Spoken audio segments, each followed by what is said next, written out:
নবী সাল্লাল্লাহু আলাইহি ওয়াসাল্লাম বলেছেন যে এই দোয়া পড়ার পরে যদি কেউ সকালে পড়ে রাত্রের আগে মারা যায় জান্নাতে চলে যাবে। রাতে পড়ে সকালের আগে ইন্তেকাল করলে জান্নাতে চলে যাবে।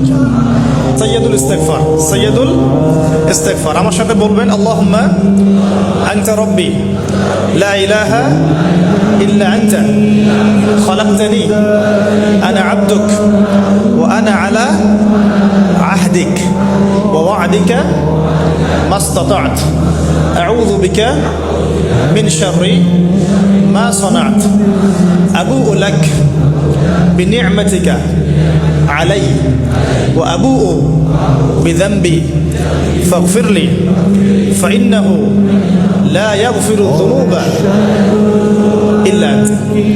এই যে আমরা গত লেকচারে বলেছিলাম যে আমাদের ইবাদতগুলো অন্তঃসার শূন্য হয়ে যাচ্ছে এই কারণে, বিকজ আমরা অর্থটা বুঝি না। এই যে দোয়াটা আপনি করলেন, তো কি পড়লাম? আল্লাহ পাক বলছেন, নবী সাল্লাল্লাহু আলাইহি ওয়াসাল্লাম বলছেন আল্লাহুম্মা, হে আল্লাহ, আনতা রব্বি, আল্লাহ তুমি আমার রব, খালাকতানি, তুমি আমাকে সৃষ্টি করেছো, আনা আবদুক, আমি তোমার বান্দা, আনা আলা আহদিকা, আমি তোমার সাথে যে অঙ্গীকার করেছি এর উপরে আছি, মাস্তাতাউ, থাকার চেষ্টা করছি, আমি সাধ্যমতো থাকার চেষ্টা করছি, আবুউ লাকা বিনি'মাতিকা আলাই, আমার উপরে আমার যে উপরে তুমি যে নিয়ামত দিয়েছো আল্লাহ, এগুলো আমি স্বীকার করছি। হে আল্লাহ, তুমি আমার উপর যত নিয়ামত দিয়েছো আমি স্বীকার করছি। ও আবুউ বিযানবি, আমার যত গুনাহ আল্লাহ সব স্বীকার করছি। এইভাবে যদি বান্দা আল্লাহর কাছে দোয়া করে, আল্লাহ মাফ করবেন না? সুবহানাল্লাহ।